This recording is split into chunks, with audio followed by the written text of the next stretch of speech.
How I Became a Ghost, a Choctaw Trail of Tears story by Tingle. Chapter 1. Talking Ghost. Choctaw Nation, Mississippi, 1830.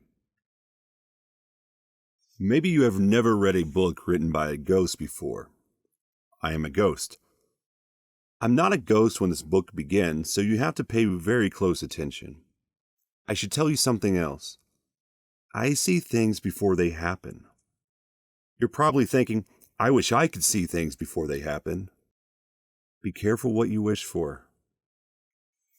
I'm 10 years old and I'm not a ghost yet. My name is Isaac and I have a mother and a father and a big brother, Luke. I have a dog too. His name is Jumper and he is my best friend. We go everywhere together. We swim in the river together. We chase chickens together. Make sure Jumper does not catch any chickens, my mother always yelled from the back porch.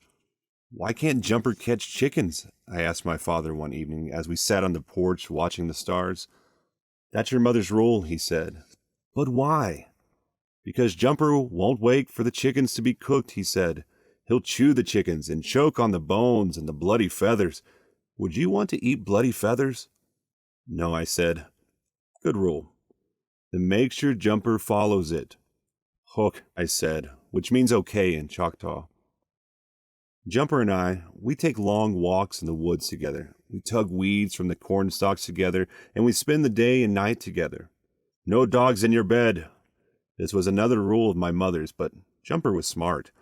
He waited until my mother fell asleep, then he climbed under the covers with me. In the morning, when he heard my mother making noise in the kitchen, he jumped out of bed. Maybe she knew Jumper broke the rule. Maybe she smiled and let him get away with it.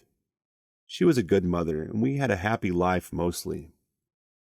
I had too many chores and too little free time, but I knew if I could just wait till I grew up, I'd have all the free time I wanted.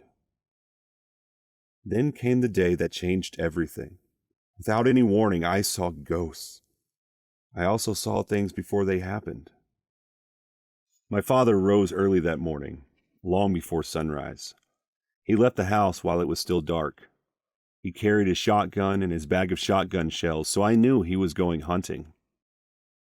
I finished my chores and I started tossing mud balls against the barn wall. Jumper barked and chased the mud balls, but only for a little while. I'm bored, Jumper said. Let's chase chickens. We were on our way to the chicken pen when I saw my father coming home from the woods. He was carrying only his shell bag and his shotgun, so I knew something was wrong. Usually he returned with a wild turkey or sometimes a deer. He never returned from a hunting trip with nothing. He walked through the back door and I followed him.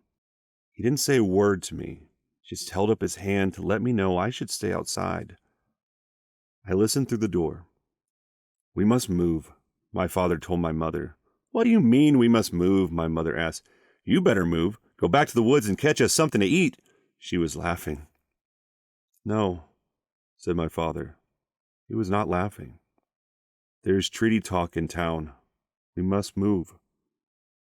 I was only 10, but I knew what treaty talk meant. It meant the Nahuyos wanted something. Nahuyos were people that lived a few miles away. They were not Choctaws like us. We were nice to them and they were nice to us, but treaty talk always meant something else, and that something else was never nice. My father took my mother by the hand and she gave him a strange look. He led her to their room, closing the door behind them.